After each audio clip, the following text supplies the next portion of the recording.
அஸ்ஸலாமு அலைக்கும். Good morning பிள்ளைகள். நம்ம ஹீட் ரிவிஷன் பார்த்து கொண்டு இருக்கிறோம். அதில் நாங்கள் 2வது வகுப்பு இன்றைக்கு. நேற்று நாம் வெப்பமானிகள் சம்மந்தமான விஷயங்களை பார்த்தோம், தியரி விஷயங்களை கழிச்சு கொண்டோம். இன்றைக்கு நாம் என்ன செய்யணும், கேள்விகளை ஆரம்பிப்போம். சரியா? அப்போ இன்றைக்கு தான் இந்த வீடியோ நீங்கள் பார்க்குறீங்களானால் இதுக்குரிய டியூட் என்ற டெலிகிராம் சேனலில் இருக்குது. எல்லாம் லிங்க் நான் டிஸ்கிரிப்ஷனில் கொடுத்துருக்கிறேன். அடுத்த ரிவிஷனுக்குரிய வாட்ஸ்அப் சேனல் லிங்க்கும் நான் என்ன செஞ்சுருக்கிறேன், கீழே கொடுத்துருக்கிறேன். நீங்கள் ஜாயின் பண்ணி கொள்ளுங்கள், கிளாஸுக்கு ஜாயின் பண்ண விருப்பமானாங்க. சரியா பிள்ளைகள்? அப்போ முதலாவது கேள்வியை பாருங்கள். கண்ணாடியில் அல்கஹால் வெப்பமானி பற்றிய பின்வரும் கூட்டுக்களை கருதுக. அப்போ நம்ம நேற்று நம்ம எல்லாமே என்ன செஞ்சிட்டோம், தெளிவாக கதைச்சிட்டோம். சரியா? கூட்டு அல்கஹாலின் கனவளவு விரிவு வெப்பமான இயல்பாகும். நாம் என்ன செய்வோம், கேள்வியில் பாருங்கள். கண்ணாடியில் அல்கஹால் வெப்பமானி. சரியா? கண்ணாடியில் திரவ வெப்பமானியில் நாம் 2 பார்த்தோம். ஒன்று அல்கஹால் பயன்படுத்துகிற நேரம், அடுத்தது இரசம் பயன்படுத்துகிற நேரம். கூட்ட பாருங்கள். அல்கஹாலின் கனவளவு விரிவு வெப்பமான இயல்பாகும். உண்மை. முதலாவது கேள்விக்கு கூற்று சரி. உண்மையில் கனவளவு 2 படித்தோம். கனவளவு குடித்தத்தினுடைய ரசத்தின் கனவளவு அல்லது குடித்த திரிவுண்ட அல்கஹாலின் கனவளவு. கனவளவு விரிவுன்றதும் பிழை இல்லை. சரியா? அப்போ கூட்டு சரி. 2வது கூட்ட பாருங்கள். மைத்துளை குழாயின் மேல் சிறிதளவு வலியை சேர்ப்பதால் அளக்க வேண்டிய வெப்பநிலை வீச்சு அதிகரிக்கும். நாம் நேற்று படித்த பிள்ளைகள். நாம் நேற்று என்ன சொன்னோம், மேலே நம்ம வலியை சேர்க்கிற நேரம் இரச வெப்பமானிகளில் நம்ம இரச வெப்பமானி சொன்னோம். அதில் கொதிநிலை என்றது என்ன செய்யும், கூடும். 257 என்னமோ 357 என்னமோ அதில் கொதிநிலை என்றால் அது சாதாரணமாக 357 என்னமோ. சரியா பிள்ளை? நான் மறந்துட்டேன். அப்போ அவரோட வீச்சு 357 வரைக்கும் இரசத்தோட கொதிநிலை என்றால் நாங்கள் அதுக்குள்ளே நைட்ரஜன் கேஸ் N2 கேஸை சேர்க்குற நேரம் 800 வரைக்கும் என்ன செய்யலாம், கொண்டு போகலாம். அப்போ நான் ஏன்னு கதைச்சேன், அதுக்குள்ளுக்கு நாம் வழியை சேர்க்குற நேரம் அவரோட கொதிநிலை என்றது கூடிக்கொள்ளும். ப்ரெஷர் குக்கரை வச்சாலும் நான் கதைச்சேன் நேற்று. சரியா? அப்போ கூட்டும் சரி. நான் உள்ளுக்கு கொஞ்சம் வாய்வு சேர்க்கிறதால வெப்பநிலை வீச்சு அதிகரித்து கொள்ளலாம். உண்மை. பாருங்கள். குறைந்த வெப்பநிலை அளப்பதற்கு இவ்வெப்பமானி கண்ணாடியினுள் இரச வெப்பமானியிலும் ஏற்றது. சரியா பிள்ளை? குறைந்த வெப்பநிலைகளை அளப்பதற்கு இவ்வெப்பமானி கண்ணாடியினுள் இரச வெப்பமானியிலும் ஏற்றது. ஏனென்றால் நான் நேற்று உங்களுக்கு ஒரு விஷயம் கணச்சேன், உணர்திறன் சென்சிட்டிவ். அப்போ உணர்திறன் என்றது சின்ன மாற்றங்களை நமக்கு பெருசாக காண்பிக்க வேண்டும். அப்போ இரச வெப்பமானிகளோட ஒப்புற நேரம் அல்கஹால் வெப்பமானிகளுக்கு கனவளவு விரிகைத்திறன் கூட. இப்போ அந்நளவு ஒரு 5.5 மடங்கு 5 மடங்கை விட கூட. அப்போ நாம் உணர்திறன் அதிகரிக்கிறதுக்கு நாம் நேற்று படித்த பிள்ளைகள் சென்சிட்டிவ் என்று நாம் செல்வோம். இப்போ உணர்திறன் அடிக்கிறதுக்கு நாம் என்ன செய்யலாம் பிள்ளைகள், குமிழ்ண்ட கனவளவை கூட்டலாம். சில பிள்ளைகள் குமிழ்ண்ட கனவளவை கூட்டலாம். அல்லது நாம் என்ன செய்யலாம் என்றால் கனவளவு விரிகைத்திறன் கூடின கேமா கூடின திரவத்தை பயன்படுத்தலாம். அல்லது என்ன செய்யலாம் என்றால் அந்த குழாயின் குறுக்குவட்டை என்ன செய்யலாம், குறைக்கலாம். இல்லைங்கடா? உணர்திறனை கூட்டுறதுக்கு அந்த நம்ம பயன்படுத்துகிற அந்த வெப்பமான பதார்த்தத்தின் கனவளவை கூட்டலாம்.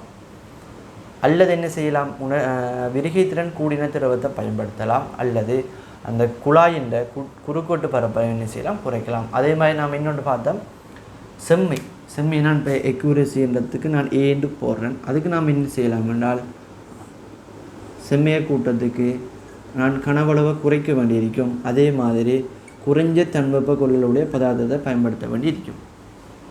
நான் செம்மை கூட்டு சமன்பாடு எடுத்தேன். அதை நான் என்ன செய்தேன் என்றால் கண்ணாடியில் திரவ வெப்பமானியை நிறுவ காட்டினேன்.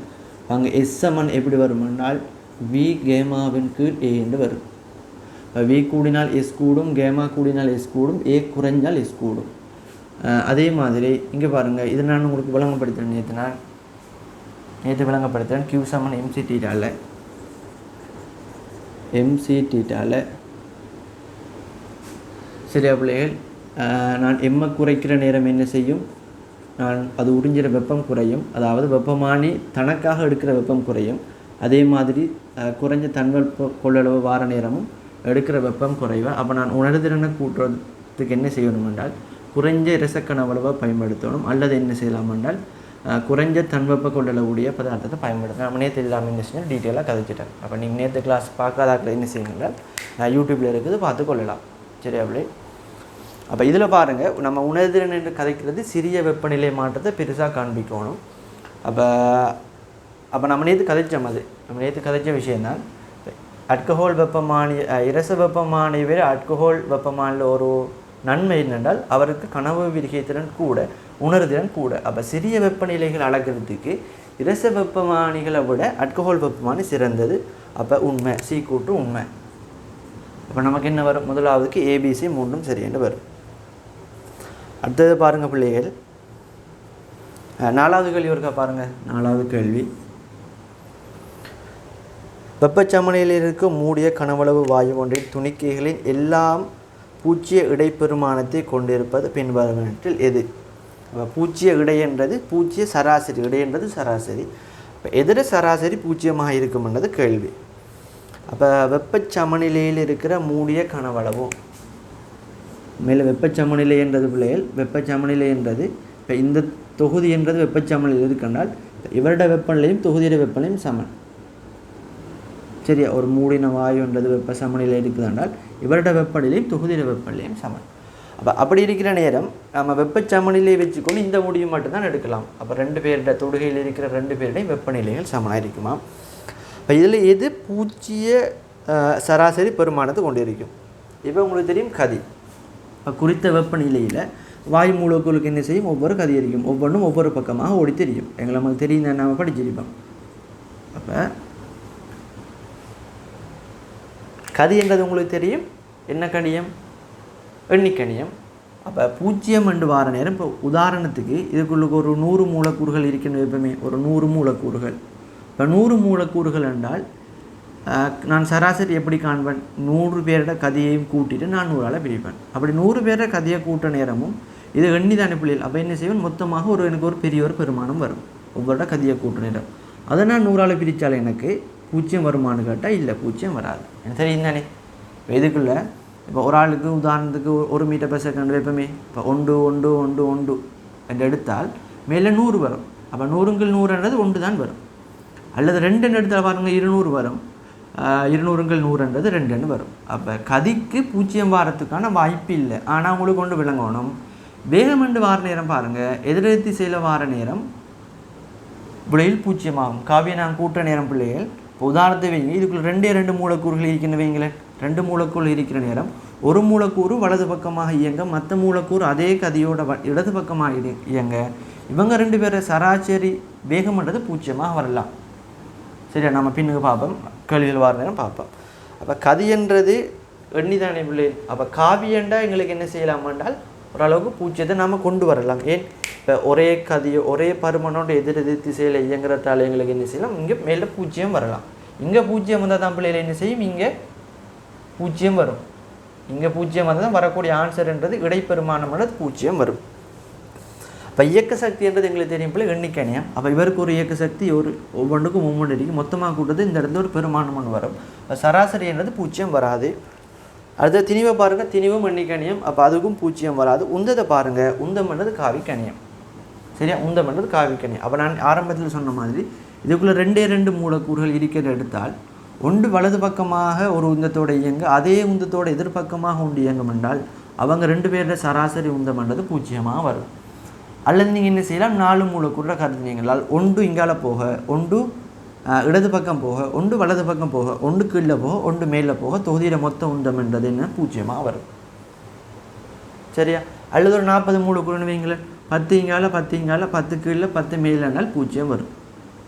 அல்லது இதை நீங்கள் ஒரு கனவுறு பட்டியாக கருதினால் 60 மூலக்கூறு எடுத்தால் ஒவ்வொரு பக்கமும் எதிரெதிர் பக்கமாக 10 10 போனால் அங்கேயும் விலையில் பூஜ்ஜியம் வரும். அப்போ கேட்ட கேள்வி என்னது? பூஜ்ஜியம் எங்கே பூஜ்ஜியம் வரலாம் என்றால் காவிக்கணியம் இருக்கிற இடத்துல நமக்கு பூஜ்ஜியம் வரலாம். இப்போ இதே இது வேகம் என்று வந்திருந்தாலும் அந்த இடத்துல உண்மையாக வந்திருக்கும். சரியா? அப்போ பாருங்கள், உந்தம்ன்றது பூஜ்ஜியமாக வரலாம். அடுத்தது நிறைய பாருங்கள், இங்கே பாருங்கள், இதான் பெருச்சு. இப்போ நிறைய பாருங்கள், நிறை எல்லா மூலக்கூறுகளுக்கும் ஒரே திசையிலான இருக்கும். ரைட்? இந்த இடத்துல வேகம் வந்தாலும் உண்மை, உந்தம் வந்தாலும் உண்மை. ஆனால் நிறை வந்தால் உங்களுக்கு தெரியும், நிறைன்றதும் காவிக்கணியம். ஆனால் நிறை வந்தால் பிழைச்சு போகும். ஏனென்றால் இப்போ நிறை எல்லா மூலக்கூறுகளுக்கும் கீழ் நோக்கி தான் தொழிற்படும். அது எந்த பக்கம் இயங்கினாலும் அவரோட நிறைன்றது கீழ் நோக்கி தானே தொழிற்படும். அப்போ மொத்தமாக எல்லாரும் நிறையும் என்றது எல்லாமே கீழ் நோக்கி மொத்தமாக என்ன செய்யும் கூட்டுப்படும். சமாந்தர விசைகள் மாதிரி என்ன செய்யும் எல்லாம் கூட்டுப்படும். அப்போ கூட்டுப்படுற நேரம் இந்த இடத்துல ஒரு பெருமானம் வரும். அப்போ எங்களுக்கு இடைப்பெருமானம் 0 வராது. அப்போ சரியான ஆன்சர் 4வது உந்தம். சரியா? அடுத்த கேள்வியை பாருங்கள். 8வது கேள்வியை பாருங்கள். நம்ம நேற்று படித்த கேள்வியில் பார்த்துட்டு அடுத்த பகுதியை ஆரம்பித்து கொள்ளுவோம். அப்போ 8வது கேள்வியை பாருங்கள். ஒரு இரச வெப்பமானியுடன் ஒப்பிடும் போது ஒரு வெப்ப இணை வெப்பமானி மிகப்பெரிய அனுகூலம். சரியா? ஒரு இரச வெப்பமானியுடன் ஒப்புற நேரம் ஒரு வெப்ப இணை வெப்பமானி மிகப்பெரிய அனுகூலம். நாம் நேற்று படித்தோம். வெப்ப இணையில மிகப்பெரிய அனுகூலம் என்னென்றால் விரைவாக மாறக்கூடிய வெப்பநிலையில் அளக்கலாம். அதை வச்சு சரியா பிள்ளை? விரைவான மாறக்கூடிய வெப்பநிலை அளக்கலாம்னு நாம் நேற்று பார்த்தோம். அப்போ உங்களுக்கு தரப்பட்டதில் மிக முக்கியமானது விரைவாக மாறும் வெப்பநிலைகள். முதலாவது ஆன்சர்.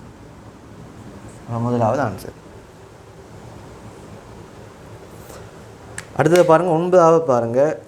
வெப்பமானி சம்பந்தமாக பின்வரும் கூற்றுக்களை கருத்து. கண்ணாடியில் இரச வெப்பமானியில் குமிழின் கனவளவை அதிகரிப்பதனால் புலன் கூர்மை அதிகரிக்கலாம். 9வது கேள்வி. அதில் ஏற்பாட் குமிழின் கனவளவை கூட்டத்தால் நான் நேற்று சொன்னேன் புலன் கூர்மை என்பது உணர்திறன் குறிக்கும். கனவளவை கூட்டினால் உணர்திறன் கூடுமாம். உண்மை. அடுத்தது திரவ கண்ணாடி வெப்பமானி ஒன்றில் பாவிக்கப்படும் திரவம் வெப்பநிலையுடன் சீரான விரிவை கொண்டிருக்க வேண்டும்.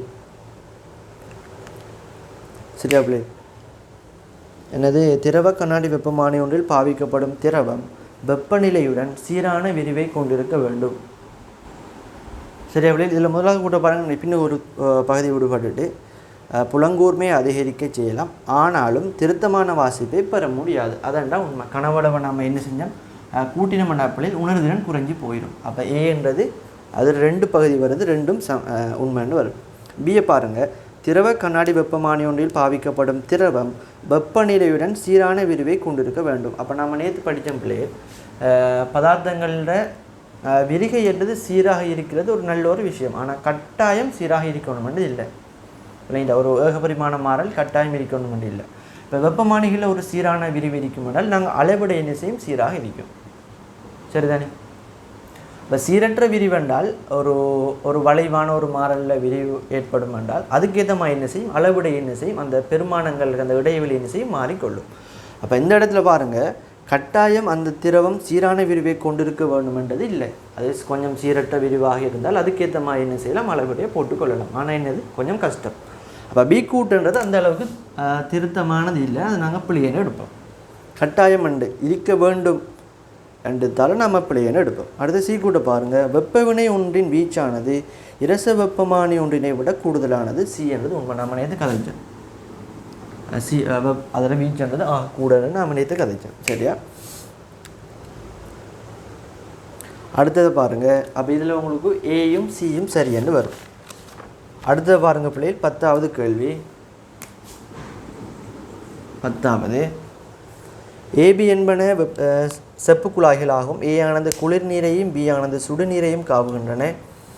ஒரு கல்வனோமானி ஒன்று படத்தில் காட்டியவாறு 2 உலோக கம்பிகளினால் இணைக்கப்பட்டுள்ளன. உருவமைப்பில் கல்வனோமானியில் பூச்சிய வாசிப்பை காட்டாது. இந்த படத்தை பார்த்து அவங்களுக்கு விளங்கும் இது உண்மையில் ஒரு வெப்ப இணையத்தண்ணி செஞ்சுருக்கிறாங்க. இப்படி குறித்து காட்டியிருக்கிறாங்க. நாம் நேற்று பார்த்தோம் வெப்ப இணையன்றது 2 வித்தியாசமான உலோக கம்பிகளை என்ன செய்கிறாங்க ஒவ்வொரு முனைகளையும் இப்படி இணைச்சிட்டு அதில் ஒரு கம்பியில் ஒரு மில்லி வோல்ட் மானி அல்லது மில்லி அம்பியர் மானி இணைச்சி வச்சுருப்பாங்க. இப்போ இதில் ஒரு வெப்பநிலை இதில் வேறொரு வெப்பநிலை வைக்கிற நேரம் இந்த முனைகளுக்கு இடையில் ஒரு மின்னியக்க விசையோடு தூண்டப்படும். அந்த மின்னியக்க விசையின் காரணமாக இந்த மில்லி வோல்ட் மானியில் ஒரு திரும்பல் ஒன்று ஏற்படும்.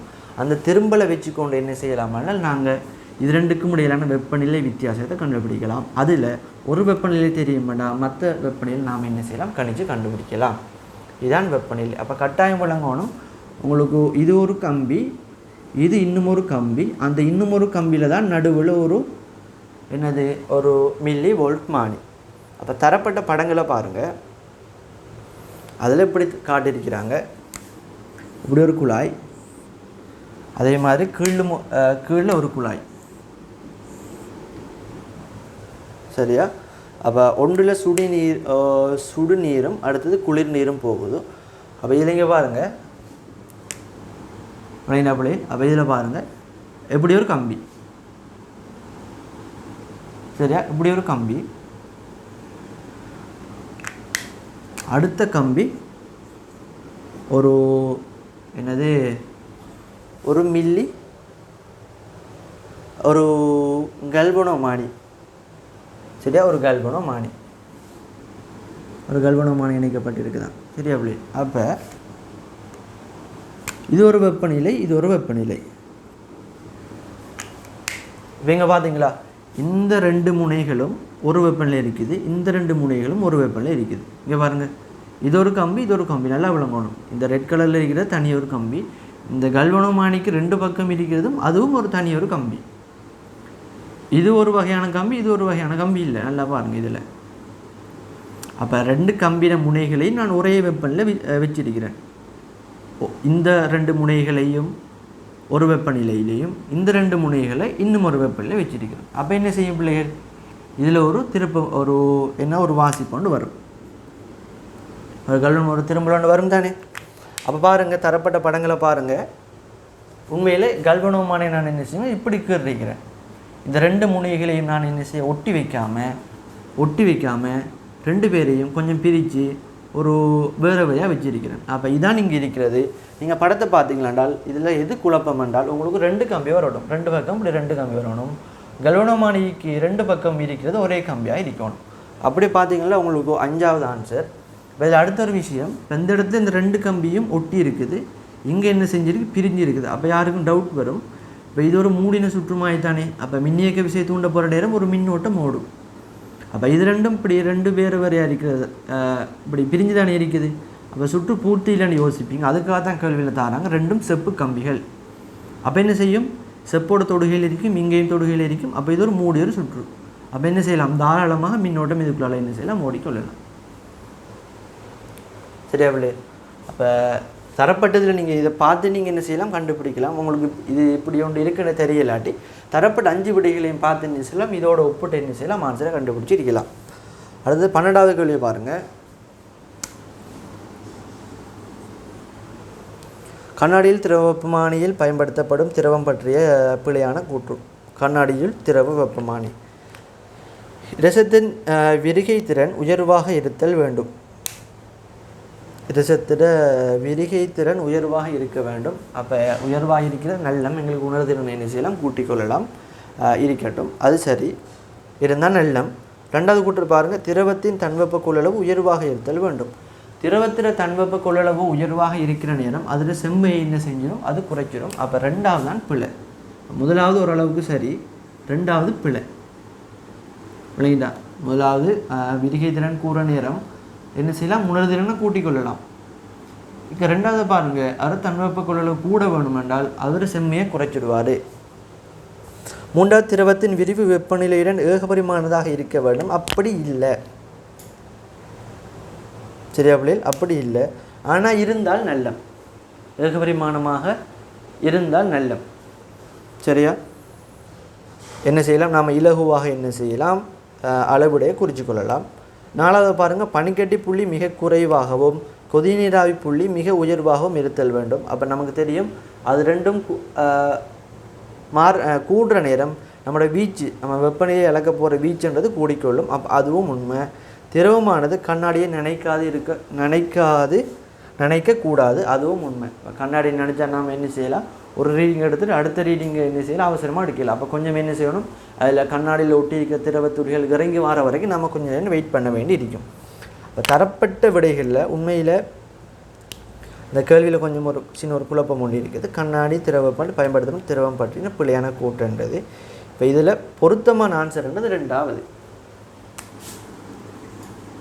சரியா? 2வது. ஏன் தன்வெப்ப கொள்ளளவு கூடின நேரம் என்ன செய்யும் என்றால் உணர்திறனை குறைச்சி கொள்ளும்.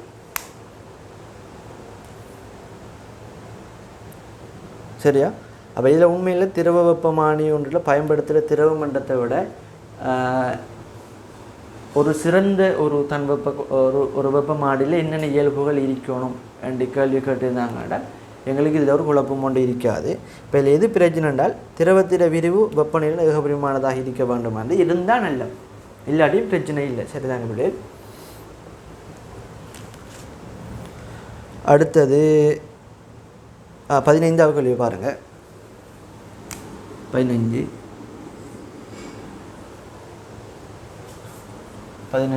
கேள்வி.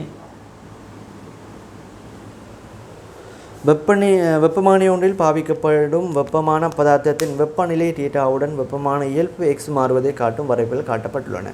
அப்போ முதலாவது கிராஃபை பாருங்கள், அதில் 2 வரைவு போகுது. சரியா? முதலாவது இதில் அதுக்குள்ளுக்கு 2 கிராஃப் போகுது. அப்போ இதில் நீங்கள் பார்த்தீங்கன்னா குறித்த ஒரு வெப்பநிலைக்கு 2 வெப்பமான இயல்புக்குரிய பெருமானங்கள் வருது. அப்போ நாம் இதே நிலையில் பயன்படுத்த இயலாது. நம்ம நேற்று கதைச்சோம், ஒரு குறித்த ஒரு வெப்பநிலைக்கு ஒரு குறித்த பெருமானம் தான் வெப்பமான இயல்பில் வரணும்ண்டு. சரியா? என்ற விஷயம் படித்தோம். அடுத்தது வெப்பமான இயல்புன்றது வெப்பநிலையோட தொடர்ச்சியாக மாறக்கூடிய ஒரு பெருமானமாக இருக்கணும்னு பார்த்தோம். தொடர்ச்சி சார்பு, அடுத்தது தனிப்பெருமான சார்பு. அடுத்தது என்னது? இயலுமான அளவு ஒரு ஏகபரிமாண சார்பாக இருக்கணும்னு பார்த்தோம். அடுத்தது பியை பாருங்கள். பியை பார்த்தீங்கன்னா இப்படி நம்ம நேற்று இதெல்லாம் படம் கீறிய கதைச்சேன், இப்படி இருக்குது. அப்போ இதில் குறித்த ஒரு வெப்பமான இயல்புக்கு 2 வெப்பநிலை பெருமானங்கள் வருது, θ1 θ2. அப்போ குறித்த ஒரு உயரத்தில் குறித்த ஒரு வாசிப்பை காட்டுற நேரம் அது எந்த வெப்பநிலைக்குரியது என்று எங்களுக்கு தெரியாமல் இருக்கும், கண்டுபிடிக்கலாமல் இருக்கும். அப்படியான திரவங்களை நாம் பயன்படுத்த இயலாது. சியை பாருங்கள். சரியா பிள்ளை? சி என்ற கிராஃபை பாருங்கள். அதில் கிராஃப்ன்றது இப்படி இப்படி நிலைக்குத்தா போகுது. அப்போ இந்த வெப்பநிலை இங்கே பாருங்கள், இப்படி நிலைக்குத்தா அப்படி போகிற நேரம் இப்போ இந்த வெப்பநிலைக்குரிய வெப்பமான இயல்பு பாருங்கள், அது நம்ம சொல்லிடலாமே இருக்குது. இந்த பெருமானம் எடுக்கலாம், இந்த பெருமானம் எடுக்கலாம், இந்த பெருமானம் எடுக்கலாம். அப்போ பெருமானங்கள் என்ன செய்யுது பிள்ளைகள்? குறித்த வெப்பநிலைக்கு ஒரு பெருமானம் இல்லை, நிறைய பெருமானங்கள் இருக்குது. அப்போ நாம் இதையும் எடுக்க இயலாது. அப்போ அதே மாதிரி டியை பாருங்கள். டின்றது உண்மையில் ஒரு சிறந்த ஒரு கிராஃப். ஏனெண்டா அதில் மாறலே ஏகபரிமாண மாறலாக இருக்குது. ஒரு சீரான ஒரு நேர்கோடு. நமக்கு சீரான நேர்கோடு எடுக்கிறது கஷ்டம் என்றாலும் கொஞ்சம் வளைகோடு என்றாலும் பரவாயில்லை, ஆனால் இவர் ஆக மோசம். ஏன்? குறித்த வெப்பநிலைக்கு நிறைய பெருமானங்கள் வருது. இது நிலைக்குத்தான் திரும்பிட்டு எப்படியான ஒரு கிராஃப் தந்தாலும் ஓகே, இப்படி கொஞ்சம் வளைஞ்ச கோடு தந்தாலும் ஓகே. சரியா பிள்ளை? அப்போ இதில் ஒரு வரைவுகள் கட்டமாக பார்த்தது. அப்போ இதில் சரியான ஆன்சர் டி மட்டும்தான் வரும். சரிதானே?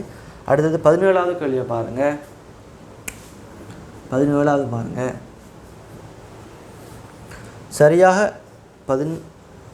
சரியாக அளவு கோடிடப்பட்ட கண்ணாடியுள்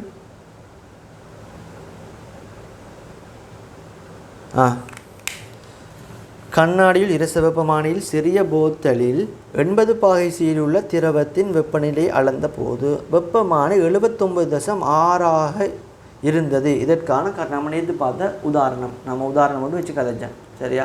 அப்போ உண்மையான வெப்பநிலையை விட என்ன செய்யுது, அது குறைச்சி காட்டுதுனால் உண்மையில் அந்த வெப்பமானி என்ன செஞ்சுட்டு கொஞ்சம் வெப்பத்தை தான் உறிஞ்சி எடுத்துட்டு அப்போ என்ன செஞ்சிருக்கனால் அவர் உணர்திறனை இந்த செம்மையை குறைச்சிருக்குது. சரியா? அப்போ செம்மை இந்த இடத்துல குறையுது. அதுக்கான காரணம் என்னென்றால் இரசம் சிறந்த வெப்ப கடத்தி என்பதனாலாகும். அதுக்கும் இதுக்கும் சம்பந்தம் இல்லை. இரசத்துக்கு தன் வெப்ப கொள்ளளவு வச்சு கதைக்கலாம். அப்படி வெப்பநிலை குறையிறதுக்கு காரணம் சரியா அவர் கூடின ஒரு வெப்பத்தை ஒரு கருதக்கூடிய அளவு வெப்பத்தை என்ன செஞ்சிருக்கார், எடுத்திருக்கிறாரு. அது காரணம் ஒன்று கூடின திரவம் இருக்கிறது அல்லது கூடின தன் வெப்ப கொள்ளளவு இருக்கிறது. இப்போ இங்கே வெப்ப கடத்தல் என்றது சிறந்த வெப்ப கடத்தி என்றது பிள்ளை. இப்போ வெப்ப கடத்தி எங்கே சரியாக வரும் என்றால் நம்ம நேற்று ஒரு விஷயம் கதைச்சோம். குயிக்காக என்ன செய்யும், இப்போ வெப்பமானி எப்படி ஒரு இரச வெப்பமானி எப்படி ரீடிங் எடுக்கும், கண்ணாடியில் திரவ வெப்பமானி என்றது வெளியில் இருக்கிற வெப்பம் கண்ணாடிக்குள்ளே போய் அந்த இரசம் விரிவடையணும். அப்போ அந்த இரசம்ன்றது ஒரு நல்ல கடத்தியாக இருக்கும்னா குயிக்காக என்ன செய்யணும், எல்லா இடத்துல இருக்கிறதும் ஒரே வெப்பநிலைக்கு குயிக்காக என்ன செஞ்சிடும், விரிவடையும். அப்போ ஒரு விரைவான ஒரு செயற்பாட்டுக்கு ஒரு உண்மையில் இரச வெப்பமானியில் உண்மையில் வெப்ப இணையை விட அது கொஞ்சம் ஸ்லோ தான். விளங்கிட்டா? வெப்ப இணையை விட ஸ்லோ தான். ஆனாலும் ஒரு கருதக்கூடிய அளவு அதுவும் கொஞ்சம் ஃபாஸ்ட்டாக தான் என்ன செய்யும். இப்போ கூட நேரம் இல்லை தானே பிள்ளை, அதுவும் என்ன செய்யும், கொஞ்சம் குயிக்காக அது ஒர்க் ஆகணும் என்றால் நம்ம உள்ளுக்கு பயன்படுத்த திரவம் அல்லது கடத்தாறு வெப்ப கடத்தல் கூடின ஒரு திரவமாக இருக்கும் என்றால் நம்ம எப்படி தானே கதைச்சோம். இதுதான் ரசக்குமிழ் என்றால் வார வெப்பம். இப்போ இந்த இடத்துல வார வெப்பம் முதல் இந்த இடத்துக்கு தான் வெப்பம் வரும். இது குயிக்காக என்ன செய்யணும், எல்லா பகுதிக்கும் கடத்தப்படுற நேரம் குயிக்காக என்ன செய்யும், இந்த திரவம் விரிவடைஞ்சு மேல் நோக்கி போகும். அப்போ உண்மையில் இங்கே நம்ம பயன்படுத்த திரவம் வெப்ப கடத்தல் கூடின திரவமாக இருந்தால் என்ன செய்யும் என்றால் கருதக்கூடிய அளவில் கொஞ்சம் குயிக்காக என்ன செய்யும் இது வேலை செய்ய பார்க்கும். உண்மையில் அவர் ஸ்லோவான தொழிற்பாடு தான். இரச வெப்பமானி என்று பொதுவாக சொல்கிற நேரம் அவர் கொஞ்சம் ஸ்லோ. எதோட ஒப்புற நேரம்? வெப்ப இணையோட ஒப்புற நேரம். அதுக்குள்ளேயும் இவரை இன்னும் கொஞ்சம் நம்ம குயிக்காக ஆக்கணும் என்றால் நம்ம பயன்படுத்துகிற திரவம் வெப்ப கடத்தல் கூடின ஒரு திரவமாக இருக்கணும். அதுக்கு நம்ம இரசத்தை பயன்படுத்துகிறோம். இரசம் என்று ஒரு சிறந்த ஒரு கடத்தி. அப்போ இங்கே நம்ம இரசத்தை பயன்படுத்துறதுக்கும் இங்கே இந்த வெப்ப கடத்தல் கூடின திரவத்தை பயன்படுத்துறதுக்கும் அங்கே வெப்பநிலை குறைவாரத்துக்கும் சம்பந்தம் இல்லை. ஏன் வெப்பநிலை குறைவாரத்துக்கு காரணம் இங்கே அவர் வெப்பத்தை உறிஞ்சிறது, அவர் தான் எடுத்துக்கொள்வது. அதுக்குரிய காரணம் தன் வெப்ப கொள்ளளவு அல்லது தினம் இரசத்தில் கனவளவு அல்லது திணை வச்சு கதைக்கணும். பியை பாருங்கள், வெப்பமானியின் கொம்முள் திரவத்திலிருந்து வெப்பத்தை பெற்றுள்ளது என்பதனாகும். அப்போ பி என்றது உண்மை. ஏப்பில் அந்த வெப்பமானி குமிழ் என்ன செய்தென்றால் குமிழ் திரவத்திலிருந்து வெப்பத்தை பெற்றுக்கொள்ளுது என்பதாகும். அப்போ பி கூட்டுறது உண்மை. உண்மையில் இரசமும் பெற்றுக்கொள்ளும், அதை சுற்றி இருக்கிற கண்ணாடி பகுதியில் மேனிச்சும் ஓரளவு வெப்பத்தை எடுத்துக்கொள்ளும். சி கூட்ட பாருங்கள், வெப்பமானி குமிழ் விரிவடைவதாகும். சரியா போல வெப்பமானி குமிழ் என்றது விரிவடைவதாகும். சரியா, வெப்பமானி குமிழ் விரிவடைகிறதுன்றது எங்களுக்கு மேலால் பார்க்குற நேரம், இந்த சாதாரணமாக பார்க்குற நேரம் எப்படி தானே பிள்ளை? இப்போ இவங்க பாருங்கள், நான் இப்படி சும்மா சாதாரணமாக கீரணை இப்படி ஒரு பதார்த்தம் ஒன்று இருக்குது. சரியா, ஒரு இரசம் இருக்குன்னு வைங்களேன். இப்போ இரசம் இருக்குது, அப்போ நான் ஒரு குறிப்பிட்ட ஒரு வெப்பநிலையோடு நான் சூடாக்குற நேரம் என்ன செய்யும்னா இது என்ன செய்யும், இந்த உயரத்துக்கு போயிடும். இவ்வளோ விரிவடைஞ்சிருக்கு. இப்போ என்ன செய்தென்றால் நான் அதை நான் இன்னும் ஒரு அதே அளவுள்ள வேறொரு பாத்திரத்தில் வச்சு இந்த அளவுக்கு நான் வச்சு என்ன செய்கிறேன், இதே அளவுக்கு நான் சூடாக்குற நேரம் என்ன செய்தேன்னா பிள்ளைகள் இந்த பாத்திரம் கொஞ்சம் விரிவடையுது. அப்போ என்ன செஞ்சுட்டு கொஞ்சம் அகலமாக பெய்த்துட்டு அப்போ என்ன செய்யாதென்றால் திரவம் இந்த அளவுக்கு போகாமல் இந்த இடைவெளிக்குள்ளேயும் கொஞ்சம் போய் இப்போ பாத்திரம் விரிவடைகிறதால இரச மட்டத்தில் உயரம்ன்றது கொஞ்சம் குறைஞ்சிடும். ஏன் இந்த இடத்துல பாத்திரம் விரிவடைஞ்சிட்டு இங்கே பாத்திரம் விரிவடையலை. உண்மையிலே இரசம் விரிவடைஞ்சது ஒரே அளவு தான், பாத்திரம் விரிவடைஞ்சதால் எனக்கு அந்த மட்டத்துக்கு புகையெல்லாம் போயிட்டு. சரியா, விளங்குதா இது? அப்போ இங்கே பாருங்கள், கூடின ஒரு மட்டம், இங்கே குறைஞ்ச ஒரு மட்டம். ஏன் இங்கே இருக்கிற பாத்திரம் விரிவடைஞ்சதால். அதே மாதிரி தான் இந்த இரசக்குமிழில் நான் ஹீட் பண்ணுற நேரம் அந்த இரசக்குமிழ் விரிவடையுமானால் என்ன செய்யுமானால் அது விரிவடையாமல் இருக்கக்கூட ஒரு உயரத்துக்கு போகும் தானே, அந்த உயரத்துக்கு போகலாம், அது கீழே மட்டத்தில் நிற்கும் அப்படி சொல்கிறாரு. உண்மையில் எங்களுக்கு பார்க்குற நேரம் அது உண்மைன்றும் சொல்லலாம். ஆனால் நீங்கள் ஒரு விஷயத்தை நீங்கள் விளங்கிஇருக்கணும், உண்மையில் இந்த வெப்பமானிய அவர் அளவு கோடுற நேரம் அந்த வெப்பநிலையில் வச்சு தானே அவர் என்ன செஞ்சிருப்பார், அளவு கோடு பட்டிருப்பார். அது விளங்கிட்டா? நான் கதைக்கிற விஷயம் விளங்கிட்டா? இப்போ இவர் உண்மையில் ஒரு 80 பாகையில் ஒரு இப்படி வைங்க, ஒரு 80 பாகையில் இந்த இரசத்திர மட்டும் இங்கே நிற்கணுமாம், ஆனால் இங்கே நிற்குது என்று சொல்கிறாரு. சரியா, இப்போ இங்கே தான் நிற்குதான். அப்போ இவர் அளவு கோடுற நேரம் சரியா, அப்படி அளவு போடுற நேரம் நல்லா யோசிச்சு பாருங்கள். இவர் என்ன செஞ்சிருப்பார், 80 பாகை திரவத்தை வச்சு தான் இந்த இடத்துல 80 போட்டிருப்பார். விளங்குதா உங்களுக்கு? இதை பாருங்கள், இந்த இடத்துல 80 வச்சு இந்த இடத்துல 80 போட்டிருப்பார். சரியா, இப்போ அந்த டைமும் இந்த குமிழ் விரிவடைஞ்சு தானே இருக்கும். நான் கேட்குறது அதான், அந்த டைமும் இந்த குமிழ் விரிவடைஞ்சு தானே இருக்கும். அப்போ இவர் 80 போடுறது உண்மையில் இந்த இடம் தான். ஏன் குமிழ் விரிவடையும் என்றால் அவர் இந்த இடத்துல 80க்கு வந்திருப்பார். இப்போ உண்மையில் அவர் போடுறது இதைத்தான் 80 போடுவார், உண்மையில் விரிவடைஞ்சதுக்கு பிறகு தான்.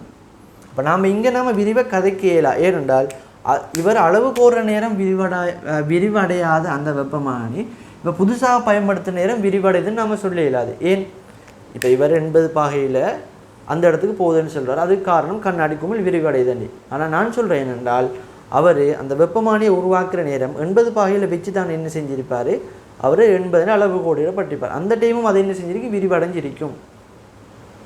சரியா, கொஞ்சம் யோசிச்சு பாருங்கள். அப்போ வெப்பமானியின் குமிழ் விரிவடைவதால் ஆகும் என்றதும் ஒரு பக்கம் பார்த்தா நம்ம என்ன சொல்லலாம் என்றால் எனது உண்மையில் கொஞ்சம் குறைய தான் காட்டுமண்டி. ஆனால் நீங்கள் எப்படி யோசிச்சா அவங்களுக்கு எப்படி வருமென்றால் அவர் அளவு கோடுற நேரமும் சரியா, அளவு கோடுற நேரமும் ஒரு சிக்கல் ஒன்று இருக்குது. சரி, நீங்கள் இதை வச்சு பாருங்களேன், இதை மட்டும் வச்சு பாருங்களேன். இப்போ சரி, இதை மட்டும் வச்சு பாருங்களேன். இப்போ இதான் 80 பாகைன்னு வைங்க. 80 பாகையில் இந்த பாத்திரம் விரிவடையலாட்டி இந்த இடத்துல இருந்திருக்கும். இப்போ அதே 80 பாகையில் பாத்திரம் விரிவடைகிறதால இது என்ன செஞ்சுட்டு ஒரு கீழ் ஒரு மட்டத்தில் நிற்குது. சரியா, இப்போ இவர் இதான் இந்த அவர் சொல்கிற வெப்பமானின் வைங்களேன், இவர் 80 பாகை அடைய நேரம் இந்த இடத்துல நிற்குது என்றால், இப்போ இதே இடத்துல தான் இந்த வெப்பமானி அளவுக்கு ஒரு நேரம் 80 வைக்கிற நேரம் இந்த இடத்துல தான் அது இருந்திருக்கும். இல்லைங்கதா? இப்போ இந்த இடத்துல வச்சு தானே அவர் 80 பிடிச்சிருப்பார். ஏன் இவர் பயன்படுத்துகிற நேரம் மட்டும் அந்த இரச வெப்பமானி விரிஞ்சிருக்காதானே. ஆரம்பத்தில் அளவு கோடுற நேரமும் அதே அளவுக்கு அதை என்ன செஞ்சு விரிஞ்சிருக்குதானே பிள்ளை. அப்போ உண்மையில் இந்த கூட்டை நீங்கள் ஒழுங்காக யோசித்து பார்த்தீங்களென்றால் இந்த கூட்டும் உங்களுக்கு பிள்ளைண்டு தான் வரும். சி கூட்டும் பிள்ளைண்டு தான் வரும். சரி, அப்போ உங்களுக்கு சரியானது பி மட்டும் என்றது தான். 17வது பி மட்டும் என்றது தான் சரி. அடுத்தது 18வது பாருங்கள்.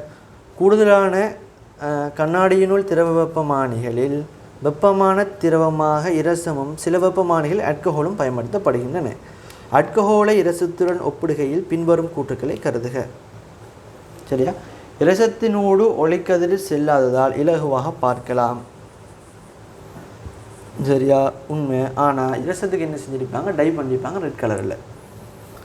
அது இருக்கணும் பிள்ளையான கூற்று என்றதான் கேள்வி. அப்போ இதில் இரசத்தை மட்டும்தானே கதைக்கிறாங்க, செல்லாத இலகுவாக பார்க்கலாம். அப்போ அது இருக்கட்டும், உண்மை. ரெண்டாவது, இரசம் சிறந்த கடத்தி ஆதலால் குமிழ் சூழல் வெப்பநிலை சூழல் வெப்பநிலை விரைவாக அடையும். அது உண்மை. இப்போ ஆல்கஹால் ஒப்புற நேரம் இரசம்ன்றது ஒரு சிறந்த கடத்தியாக இருக்கும். இப்போ ஆல்கஹால் வெப்பமானியை விட இவர் கொஞ்சம் என்ன செய்வார், குயிக்காக விரிவடைஞ்சிருவார். அது உண்மை. மூன்றாவது பாருங்கள், இரசம் கண்ணாடியை நிலைக்காது. அதுவும் உண்மை. ஆல்கஹால் என்ன செய்யும், ஓரளவு நிலைக்கும். நாலாவது பாருங்கள், இரசத்தின் விரிவு பெரிதாகும். உண்மையில் விரிவன்றது இரசத்தை விட ஆல்கஹாலு கூட ஒரு 5 மடங்கை விட கூடவா இருக்கும் விரிவு. அப்போ 18வதுக்கு பிழையான கூற்றுன்றது 4வது. 18வதுக்கு 4வது. 5வது, இரசம் குறைந்து தன்வெப்ப கொள்ளளவை கொண்டிருக்கும். அது உண்மை. இரசத்துக்கு 140 என்னமோ வரும். சரியா, அப்போ அதுவும் உண்மை. அடுத்த கேள்வி பாருங்கள், 19வது கேள்வி. PQ எனும் இரு கண்ணாடியினுள் இரச வெப்பமானிகளில் அடுத்து வரும் 2 செல்சியஸ் அளவு திட்டங்களுக்கு இடையிலான தூரங்கள் 1 மில்லிமீட்டரும் 2 மில்லிமீட்டரும் ஆகும். அப்போ உண்மையில் பாருங்கள், இது நாம் நேற்று ஒரு விஷயம் கதைச்சோம். இது என்னத்தை சொல்ல வராங்க என்றால் உணர்திறனை சொல்ல வராங்க. அடுத்து வரும் 2 செல்சியஸ் அளவு திட்டம். அப்போ 1 செல்சியஸால் வெப்பநிலை கூற நேரம் 1 வெப்பமானியில் 1 மில்லிமீட்டர் உயரத்துக்கு இரசம் உயருமாம். அடுத்ததில் 2 மில்லிமீட்டர் உயரத்துக்கு இரசம் உயருமாம். அப்படி என்றால் இதில் பி என்றது 1 மில்லிமீட்டர், கியூவானது 2 மில்லிமீட்டர். அப்போ இதில் உணர்திறன் கூடினது உண்மையில் அந்த 2 மில்லிமீட்டர் கியூவாக இருக்கும். சரியா, கியூவுக்கு தான் உணர்திறன் கூட. அப்போ இங்கே பாருங்கள், வெப்பமானி கியூவின் மைத்துளை குழாயின் ஆரை பியின் ஆரையிலும் சிறியதாகும். அப்போ இதில் இப்போ கியூவுக்கு உணர்திறன் கூடன்றது உங்களுக்கு ஃபஸ்ட்டுக்கு விளங்கணும்.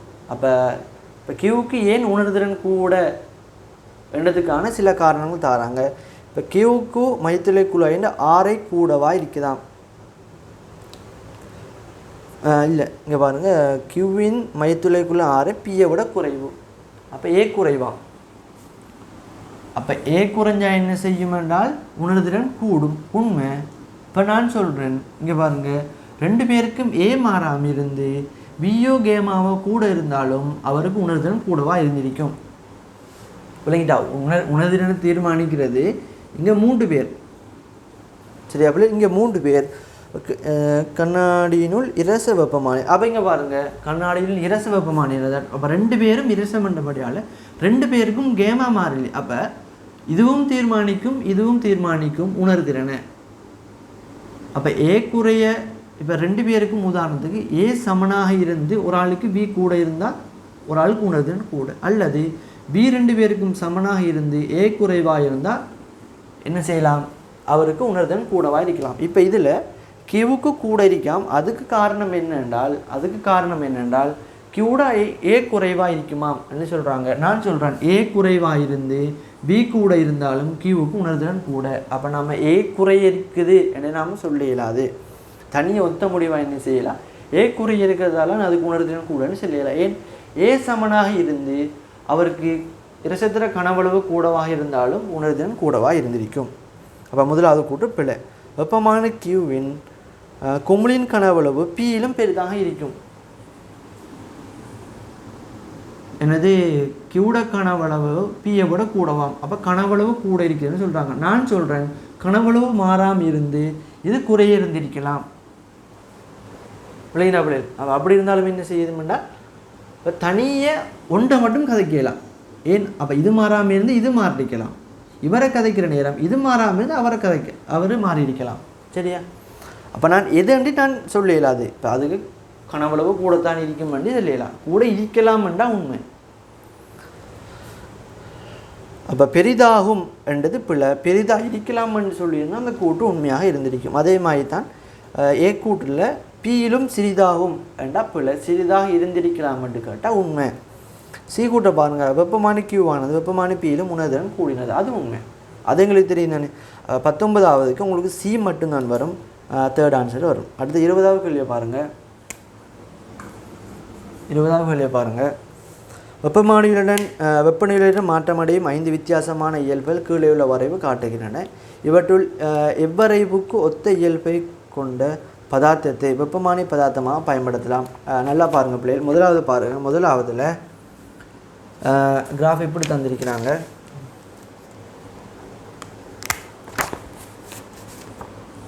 இப்படி வந்து கொஞ்சம் தூரம் மாறாமல் என்ன செஞ்சுட்டு இப்படி வந்திருக்கிறாங்க. இப்போ இதில் இந்த வெப்பமான இயல்புன்றது பிள்ளைகள் இந்த வெப்பநிலையில் பாருங்கள், இவ்வளோ வெப்பநிலைக்கும் ஒரே பெருமானம் தான் இருக்குது. இப்போ இதை நாம் என்ன செய்யலாம், பயன்படுத்த இயலாது. அடுத்தது பாருங்கள், எப்படியான ஒரு கிராஃப், எப்படியான ஒன்று. இப்போ இதில் இங்கே பாருங்கள், ஒரு குறித்த வெப்பநிலைக்கு 2 வெப்பமான இயல்புகள் வருது, அதுவும் பயன்படுத்த இயலாது. 3 பாருங்கள், அதுவும் இப்படி தான், இப்படி ஒரு வளைஞ்ச ஒரு மாறன். இப்போ இதில் இந்த பாருங்கள், இந்த புள்ளிகளுக்கு நாம் என்ன செய்யலாம், வெப்பமான இயல்பை ஒரு குறித்த பெருமானம் எடுக்க இயலாது. 4வது பாருங்கள், 4வது ஓரளவுக்கு இதே மாதிரி இருக்குது, பயன்படுத்தலாம். 5வது பாருங்கள், தொடர்ச்சியற்ற மாறல். நம்ம எதுக்கு அதைச்சோம், இங்கே பாருங்கள் இதே மாதிரி. அப்போ வெப்பமான இயல்புக்கு நாம் பயன்படுத்துகிற பதார்த்தம்ன்றது ஒரு தொடர்ச்சியான வெப்பநிலையோட ஒரு தொடர்ச்சியான மாறலை கொண்டிருக்கணும். சரிதானே? அப்போ 20வது கேள்வி ஓகே இருக்கட்டும். அடுத்தது 23வது கேள்வியை பாருங்கள். இரு பொருட்கள் வெப்ப சமநிலையில் உள்ளது எனில் அவற்றின் சமனாக இருக்கும் பௌதிக கணியம் உங்களுக்கு தெரியும், வெப்பநிலை சமனாக இருக்கும்.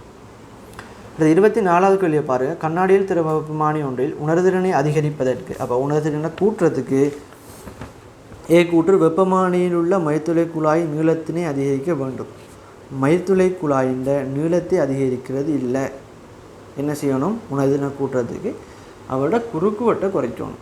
சரியா, கவனமாக இருக்கணும். பி கூட்ட பாருங்கள். வெப்பமானியில் உள்ள மயிர்த்துளையின் அக ஆரை அதிகரிக்க வேண்டும். ஆரையை கூட்டிட என்ன செய்யும், உணர்திறன் குறைஞ்சி போயிடும். பி பிழை. சியை பாருங்கள். வெப்பமானி குமிழின் கனவளவை அதிகரிக்க வேண்டும். உண்மை. கனவளவை கூட்டினா என்ன செய்யும், இந்த பியை கூட்டினால் உணர்திறன் கூடிக்கொள்ளும். சரி, அப்படி. அப்போ இதான் நம்ம நேற்று படித்த அவ்வளோத்துக்குமான கேள்விகள், இவ்வளோ கேள்விகள் தான் இருக்குது. சரிதானே? அப்போ இதில் உங்களுக்கு தெளிவான ஒரு ஐடியாவும் இருக்கணும். இதில் கொஞ்சம் உங்களுக்கு யோசிக்க வேண்டிய இடம் இந்த இடம் மட்டும்தான். சரியா? மற்றபடி கேள்வியில் சில நேரம் தமிழ் கொஞ்சம் பிரச்சனை இருக்கிறதால நமக்கு கேள்வியை விளங்குறது கஷ்டமாக இருக்கும். மற்றபடி நாம் நேற்று படித்த விஷயங்கள் அவ்வளோ, இங்கே பாருங்கள் இந்த கிராஃப் எல்லாம் நாம் நேற்று அவ்வளோ விளங்கப்படுத்தின கேள்வியில் வந்திருக்குது. ரைண்டா? அப்போ இதெல்லாம் கவனமாக ஞாபகம் வச்சுக்கொள்ளுங்க. சரிதானே? நம்ம அடுத்து என்ன செய்வோம், வெப்பநிலை அளவு திட்டங்களை ஆரம்பித்து கொள்வோம். சரியா பிள்ளை? இப்போ நாம் என்ன செய்வோம் என்றால் வெப்பநிலை அளவு திட்டங்களை பார்ப்போம். சரிதானே? இப்போ நம்ம அடுத்த வார கேள்விகளுக்கு நமக்கு தேவைப்படும். அப்போ முதலாவது வெப்பநிலை அளவு திட்டம் நாம் 2 அளவு திட்டங்கள் படித்தோம். செல்சியஸ் அளவு திட்டம், அடுத்தது கெல்வின் அளவு திட்டம். இது 2 தான் நமக்கு அடிக்கடி கேள்வி வர பகுதி. அப்போ முதலாவது வெப்பநிலைக்கான ஒரு அளவு திட்டத்தை முதலாவது அறிமுகப்படுத்தினவர் செல்சியஸ். சரிதானே? செல்சியஸ். அப்போ அவர் என்ன செய்கிறாருன்னா பிள்ளை, இங்கே பாரு, நான் அவர் உருவாக்கின அளவு திட்டத்தை நான் என்ன செய்யணும், ஒரு வெப்பமானியில் என்ன செய்யணும் குறித்து காட்டுறேன். அப்போ செல்சியஸ் அளவு திட்டம் தானே, அதை பாகை செல்சியஸ் போட்டுட்டு நான் ஒரு வெப்பமானியை கருதுகிறேன். சரியா? ஒரு வெப்பமானியை கருதுகிறேன். வெப்பமானி சரியாப்ளே. அப்போ செல்சியஸ் என்ன செய்ய போகிறாரு, இப்போ ஒரு வெப்பநிலை அளவு திட்டத்தை உருவாக்க போகிறாரு. அப்போ உருவாக்குறதுக்கு 2 வெப்பநிலைகள் தேவை, குறைஞ்சது 2 வெப்பநிலைகள் தேவை. அந்த 2 வெப்பநிலைகளும் ஒரு மாறாத வெப்பநிலைகள், அதே மாதிரி ஒரு நிலையான வெப்பநிலையாக இருக்கணும். எனக்கு தெரிஞ்ச வெப்பநிலையாக இருக்கணும், அதே மாதிரி ஒரு மாறாத பெருமானம் உள்ள ஒரு வெப்பநிலையாக இருக்கணும். அப்போ என்ன செய்கிறாரு செல்சியஸ், என்ன செய்கிறாருன்னால் சூழலில் இருக்கிற வெப்பநிலைகளில் தனக்கு தெரிஞ்ச வெப்பநிலை, அதே மாதிரி ஒரு மாறாத பெருமானம் இருக்கிற 2 வெப்பநிலைகளை தேடி பிடிக்கிறாரு. அதில் ஆக குறைஞ்ச வெப்பநிலையை தெரிவு செய்கிறது என்னது, உருகிற பனிக்கட்டி. ஒரு நியம வளிமண்டல அமுக்கத்தில், அதாவது ஒரு ஏடிஎம்மில் உருகிற பனிக்கட்டியிற வெப்பநிலை என்ன செய்கிறார் என்றால், பனிக்கட்டி எடுத்து அவர் அவதானிக்கிற நேரம் அந்த பனிக்கட்டிக்கு தான் அந்த சூழலில், வளமையான சூழலில் ஆக குறைஞ்ச வெப்பநிலை அந்த உருகிற பனிக்கட்டிக்கு இருக்குது. அதே மாதிரி கொதிக்கிற நீராவிக்கு இருக்கிறது ஆக கூடின வெப்பநிலை என்ன செய்கிறார், அது 2 பொருட்களையும் எடுத்து என்ன செய்ய போகிறார், இப்போ ஒரு வெப்பநிலை அளவு திட்டத்தை உருவாக்க போகிறார். அப்படி உருவாக்குற நேரம் சரியா பிள்ளைகள், உருகிற பனிக்கட்டிக்கு தானே அதோட வெப்பநிலை என்ன சொல்கிறாருன்னால் 0 பாகை செல்சியஸ் என்று எடுக்கிறார். அதே மாதிரி கொதிக்கிற நீராவிட வெப்பநிலையை 100 பாகை செல்சியஸ்ன்னு எடுக்கிறார். மேலேருந்து 0 பாகை சின்னு எடுக்கிறது அவர் தான். சரியா, ஏன் அது குறைவாக இருக்குது, இருக்கிறதுல சூழல் இருக்கிறது அது குறைவாக இருக்கிறதால அதை 0 வேண்டும். சூழல் இருக்கிறதுல கூடினதை என்ன செய்கிறார், 100 எடுக்கிறார். விளையின்ற என்ன விஷயம் வேண்டி. அப்போ உண்மையில் அவர் எடுக்கிறது 0ன்றது உருகிற பனிக்கட்டி. சரியா, இது பனிக்கட்டி, அதே மாதிரி இது கொதிநீராக புள்ளி. அப்போ எடுத்துகிட்டு என்ன செய்கிறார் என்றால், இந்த 2 நீளங்கள் இருக்குது தானே, அப்போ வெப்பநிலையே 0 பாய்ச்சியில் உருகிற பனிக்கட்டில் வச்சு அந்த இடத்துல 0 பாய்ச்சின்னு போடுறாரு. அடுத்தது வெப்பநிலையை கொண்டு போய் 100 பாய்ச்சி கொதிக்கிற நீரில் வைக்கிற நேரம் அந்த இடத்துல வர இடத்த 100 போடுறார். போட்டுட்டு இப்போ என்ன செய்யற, ஒரு வெப்பநிலையில் ஒரு வெப்பநிலை அளவு திட்டத்தை உருவாக்க போகிறார். அப்படி உருவாக்குற நேரம் இது 2க்கும் இடையிலான அந்த இடைவெளி என்ன செய்கிறார் பிள்ளைகள், 100 பிரிக்கிறார். இப்போ 100 பிரித்து என்ன செய்கிறார், இதை 0 எடுத்தும் இதை 100 எடுத்து அளவு திட்டத்தை போடுறாரு. சரியா, இப்படி தானே என்ன செஞ்சார் என்றால் செல்சியஸ் என்ன செஞ்சார், ஒரு வெப்பநிலை அளவு திட்டத்தை உருவாக்கினார். உண்மையில் 0 எடுத்தது அவர் தான். உருகிற பனிக்கட்டிட வெப்பநிலை 0 பாகை என்று அதுக்கு ஒரு 0 ஒரு பெருமானம் கொடுத்தது செல்சியஸ். அதே மாதிரி 100 பாகை என்று ஒரு பெருமானம் கொடுத்ததும் அவர் தான். அப்போ அதுக்கு பிறகு என்ன செய்கிறாங்க என்றால் கெல்வின் வாரார். சரியா, கெல்வின் என்ற விஞ்ஞானி என்ன செய்கிறார் என்றால் அவர் பார்க்குறாரு, இப்போ உண்மையிலேருந்து 0 தான் ஆக குறைஞ்ச வெப்பநிலை அல்ல, அது உங்களுக்கு தெரியும் தானே. இப்போ மைனஸ் டிகிரி செல்சியஸும் இருக்குது. அப்போ கெல்வின் பார்க்குறாரு என்னென்றால், உண்மையில் செல்சியஸ் 0 பாகைன்னு எடுத்தது அது உண்மையான 0 இல்லை, ஏனென்றால் இதை விட குறைஞ்ச வெப்பநிலைகளும் இருக்குது என்றுட்டு அவர் என்ன செய்கிறார் என்றால், அவர் ஆக குறைஞ்ச வெப்பநிலை, இப்போ இதை விட குறைஞ்ச வெப்பநிலையோடு இருக்கும் என்றால் இப்போ ஆக குறைஞ்ச ஒரு வெப்பநிலையோடு இருக்கும் தானே, அது எப்படி இருக்கும்னு அவர் யோசிக்கிறார். சரியா விளங்குதா, உண்மையில் 0 இது இல்லை, 0 வெப்பநிலை இது இல்லை, இப்போ இதை விட ஆக குறைஞ்ச ஒரு வெப்பநிலையோடு இருக்கும் தானே, அது எப்படி இருக்கும்னு யோசிக்கிற நேரம் அவர் ஒரு தீரியை முன்வைக்கிறார். எப்படி என்றால், நமக்கு தெரியும் ஒரு வாயு மூலக்கூறுகள் என்ன செய்யும், இப்படி இயங்குகிற நேரம் இவருடைய இயக்க சக்திக்கு அல்லது அவருடைய கதிக்கான நம்ம ஒரு சமன்பாடு படிச்சிருப்போம். C² பார் சமன் 3RT m ஒரு சமன்பாடு. அல்லது நீங்கள் என்ன செய்யலாம், ஒரு வாயு மூலக்கூறோட இயக்க சக்திக்கான சமன்பாடு 3/2 kT ஒரு சமன்பாடு படிச்சிருப்பீங்க. அப்போ இதில் உங்களுக்கு நார்மலாக விளங்கணும், நான் வெப்பநிலையை கூட்டுற நேரம் இவருடைய இயக்க சக்தி என்றது கூடும். அப்போ இயக்க சக்தி கூடுற நேரம் இவருடைய கதி என்ன செய்யும், கூடிக்கொள்ளும். அதே மாதிரி நான் வெப்பநிலையை குறைக்கிற நேரம் இவருடைய கதி என்ன செய்யும், குறைஞ்சு கொள்ளும்.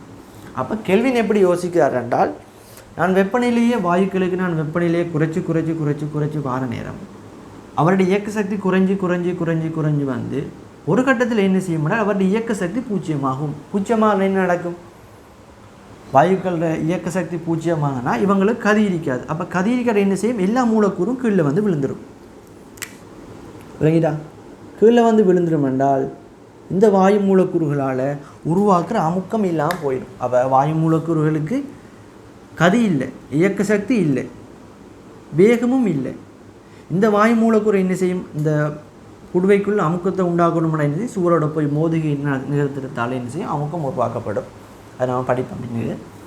அப்போ மோதுகையும் இல்லாமல் போகிறதால இங்கே அமுக்கமும் இல்லை, அமுக்கமும் இல்லாமல் போயிட்டு. அப்போ கெல்வின் என்ன சொல்கிறாருன்னா, வாயு மூலக்கூறுகள் எப்போ அவங்களோட இயக்க சக்தியை இழக்குதோ அந்த வெப்பநிலை தான் உண்மையான பூஜ்ஜிய வெப்பநிலை என்று சொல்கிறார். சரியா பிள்ளை? அதான் உண்மையான பூஜ்ஜிய வெப்பநிலை, அதான் வெப்பநிலையின் தனி பூஜ்ஜியம் கெல்வின் என்று சொல்கிறார்.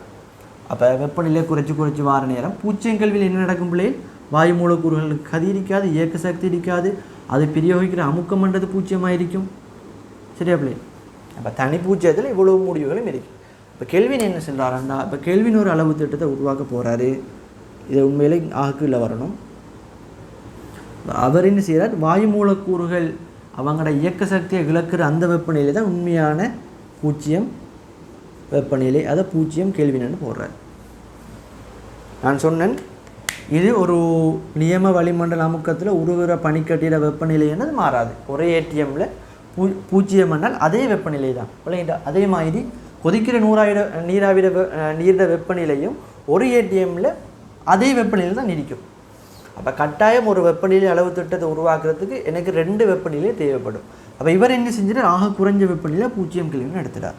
அடுத்தது இன்னும் ஒரு வெப்பநிலை தேவை இவருக்கு அளவு திட்டத்தை உருவாக்குறது. இவர் என்ன சொல்கிறார் என்றால், தான் வெப்பநிலையை ஒரு குறிப்பிட்ட ஒரு கணத்தில் என்ன செய்யும் என்றால், இவங்களுக்கு தெரியும் நீருக்கு 3 அவத்தைகள் இருக்குது, திண்மம், திரவம், வாயு. சரியா? திண்மம், திரவம், வாயு. இப்போ நீருக்கு என்ன சொல்கிறாருன்னா, நீரிட அந்த திண்ம அவத்தை, திரவ அவத்தை, வாயு அவத்தை 3 அவத்தைகளும் என்ன செய்யும், ஒரு இடத்துல சமநிலையில் இருக்குமாம், இயக்க சமநிலையில். அதாவது எப்படி பாருங்கள், ஒரு பாத்திரத்தில் இதுக்குள்ளே எப்படி இருக்குமான்னா நீரிட திரவமும் இருக்கும், அதே மாதிரி பனிக்கட்டியும் இருக்கும், அதே மாதிரி நீரிட நிரம்பலாவையும் இருக்குமா. இப்படி 3ம் சமநிலையில் இருக்குமாம் தமக்குள்ள. இப்படியான ஒரு வெப்பநிலை என்ன செய்தார் இவர் கண்டுபிடிக்கிறாரு. அது எத்தனை பாகை என்றால் பிள்ளைகள், அது எத்தனை கெல்வின் என்றால், சரியா, பாகையில் சொல்கிற நேரம் 0.01 பாகையில் இது 3ம் என்ன செய்யுமென்றால் சமநிலையில் இருக்குமா. அல்லது கெல்வினில் சொல்கிற நேரம் 273.16 கெல்வினில். அப்போ இந்த புள்ளியை சொல்கிறார் அவர் ட்ரிபிள் பாயிண்ட், நீரின் மும்மை புள்ளி, நீரின் மும்மை புள்ளி. சரியா? இப்போ இவர் என்ன செஞ்சிட்டார், 2 புள்ளியில் தெரிவு செஞ்சிட்டார். இதனை வச்சுக்கொண்டு என்ன செய்ய அளவு திட்டத்தை உருவாக போகிறார்.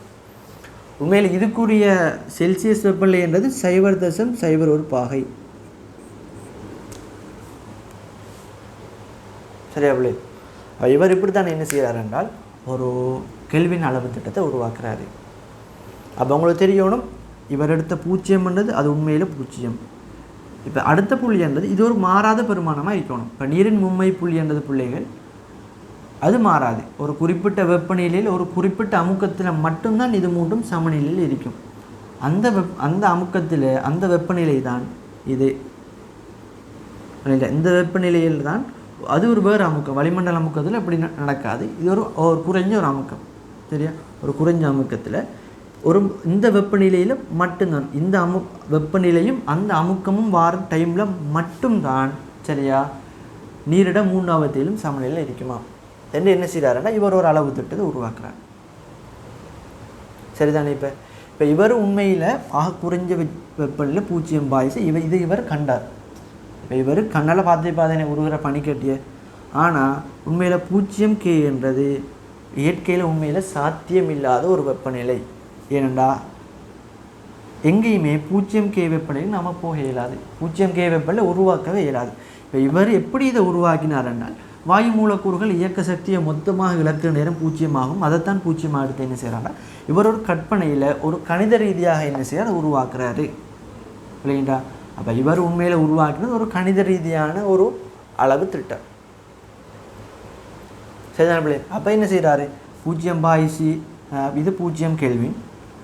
சரிதானே? நீரண்ட மும்ம புள்ளியை கண்டுபிடிக்க அது 273.16 கெல்வின். அதுக்குரிய பாகை வெப்பநிலை 0.01 பாகை. ரைட்டா? அடுத்தது இப்போ நீரிண்ட 100 பாகைக்குரிய ஒரு கெல்வின் வெப்பநிலை ஒன்று இருக்குதுன்னு அது 373.15 கெல்வின். அதே மாதிரி 0.01 பாகை. சைபர் பாகை இங்கே இருக்குது தானே, 0 பாகைக்கு 273.15 கெல்வின். ரைட்டா, இது நீங்கள் படிச்சிருப்பீங்க. இப்போ 0 பாகைக்குரிய கெல்வின் 273.1, 100 பாகைக்கு 373.1. ஒரு விஷயத்தை பாருங்கள், 0க்கும் 100க்கும் இடையிலான வித்தியாசம் 100, 273.15க்கும் 373.15க்கும் இடையிலான வித்தியாசமும் 100. அப்படின்னா என்னண்டா, இப்போ நீங்கள் இப்போ 2 வெப்பமானிகள், ஒன்றில் செல்சியஸ் அளவு திட்டம், அடுத்ததில் கெல்வின் அளவு திட்டம். இங்கே ரெண்டையும் நீங்கள் 0 பாய்ஸ்லேருந்து வெப்பநிலையை சீராக கூடிக்கொண்டு போகிற நேரம் 2 என்னது அளவு திட்டம் என்னது சீராக கூடிக்கொண்டு போகும். அதாவது இதை நீங்கள் 1 பாகை கூட்டினா இதுலேயும் 1 கெல்வின் கூடும். இதில் நீங்கள் 100க்கு கூட்டினீங்கன்னா இதுலேயும் 100 கூடும். அப்போ ஒரு முக்கியமான முடிவு, செல்சியஸ் அளவு திட்டத்தில் 1 பாகை உயர்ச்சி, 1 பாகை உயர்ச்சி என்னத்துக்கு சமனாக இருக்குமானா 1 கெல்வின் உயர்ச்சிக்கு. ரைட்டா, 1 பாகை உயர்ச்சின்றது 1 கெல்வின் உயர்ச்சிக்கு சமனாக இருக்கும். சரியா? அடுத்தது செல்சியஸ் வெப்பநிலைக்கும் கெல்வின் வெப்பநிலைக்கும் இப்போ நமக்கு ஒரு செல்சியஸ் வெப்பநிலையை தராங்க, அது நாம் கெல்வினுக்கு மாத்திரம் என்றால் அதுக்கான தொடர்பு உங்களுக்கு தெரியும். T = θ + 273.15. சரியா? இதை பாருங்கள். அப்போ இதிலேருந்து 0 பாகை செல்சியஸுக்குரிய கெல்வின் வெப்பநிலை 0 பாகைக்குரியது 273.15 வருது. அதே மாதிரி 100 பாகைன்னு வார நேரம் 100 பாகைக்கு 100 + 273.15 373.5. அதே மாதிரி மும்மை புள்ளிக்கு பாருங்கள், 0.01 பாகை. அப்போ 0.01 போட்டுனால் 273.16. சரியா? அப்போ நீங்கள் கட்டாயமாக இதையும் ஞாபகம் வச்சுக்கொள்ளுங்கள். 1 பாகை உயர்ச்சி என்பது 1 கெல்வின் உயர்ச்சிக்கு சமனாரி. ஆனால் 1 பாகை 1 கெல்வினுக்கு சமன் இல்லை. 1 பாகையோட பெருமானம் 1 கெல்வினுக்கு சமன் இல்லை. 1 பாகை என்னத்துக்கு சமன்? 1 பாகை என்னத்துக்கு சமன் பிள்ளைகள்? இதுக்கு 1 போட்டால் 274.15 தான் சமன். அப்போ இந்த பெருமானங்கள் சமன் இல்லை, ஆனால் உயர்ச்சிகள் சமன். 1 பாகை உயர்ச்சி 1 கெல்வின் உயர்ச்சிக்கு சமனாக இருக்கும். சரியா? அப்போ இது விளங்கிட்டா? இது விளங்கிட்டா பிள்ளைகள்? இதில் நிலைத்த வெப்பநிலை 0 கெல்வின்ன்றது. இந்த இடத்துல எல்லாமே 0, வேகம் 0, கதி 0, உந்தம் 0, அமுக்கம் 0, எல்லாம் 0 போயிடும். சரியா? அடுத்த வெப்பநிலை, அடுத்து எனக்கு தெரிஞ்ச வெப்பநிலை அவர் எடுக்கிறாரு, நீரண்டம் உண்மை புள்ளி. அப்போ இது ரெண்டையும் வச்சு கொண்டு தான் என்ன அளவிடை அவர் இட போகிறார். சரியா? அடுத்தது செல்சியஸ். இது சரிதானே? சரி, அப்படியே பாருங்கள். நான் எழுதின விஷயம்தான் வெப்பநிலை கெல்வின் வெப்பநிலைக்கான தொடர்பு θ + 273.15. சரியா? இது கெல்வின் வெப்பநிலை, இது செல்சியஸ் வெப்பநிலை. இப்போ நான் தார வெப்பநிலைக்கு என்ன செய்யுங்கள், கெல்வின் வெப்பநிலை தனி, கெல்வின் வெப்பநிலையும் செல்சியஸ் வெப்பநிலை எழுதுங்க. இது செல்சியஸ் வெப்பநிலை, கெல்வின் வெப்பநிலை. அப்போ முதலாவது வெப்பநிலையின் தனிப்பூச்சியம், அதாவது 0 கெல்வின். விளங்கிட்டா? வெப்பநிலையின் தனிப்பூச்சியம் வந்து absolute 0, வெப்பநிலை தனிப்பூச்சியம் அதாவது 0 கெல்வின்.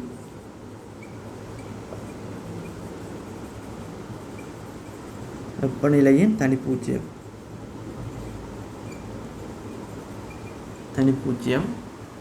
அதுக்குரிய நீங்கள் டேட்டாவை போடுவீங்க. அதாவது செல்சியஸ் வெப்பநிலை, கெல்வின் வெப்பநிலை. அது பனிக்கட்டி புள்ளி. இந்த இவர் பிடிச்சாதானே யார் செல்சியஸ் வெப்பநிலையில் 0 பாய்ச்சி என்னென்னு சொல்கிறார், பனிக்கட்டி புள்ளி என்றும் 100 பாய்ச்சியை கொதிநிலா புள்ளி என்றும் உங்களுக்கு தெரிஞ்ச வச்சு நான் கதைச்சிட்டேன். பனிக்கட்டி புள்ளி, பனிக்கட்டி புள்ளி. அடுத்தது நீரின் மும்மை புள்ளி, ட்ரிபிள் பாயிண்ட்.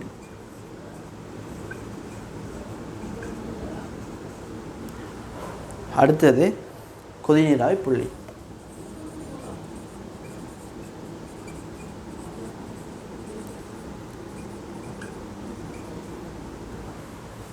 சரியா? அப்போ வெப்பநிலையின் தனிப்பூச்சியம் என்னது பிள்ளைகள்? வெப்பநிலை தனிப்பூச்சியம் என்றது எனக்கு தெரியும் 0 கெல்வின்.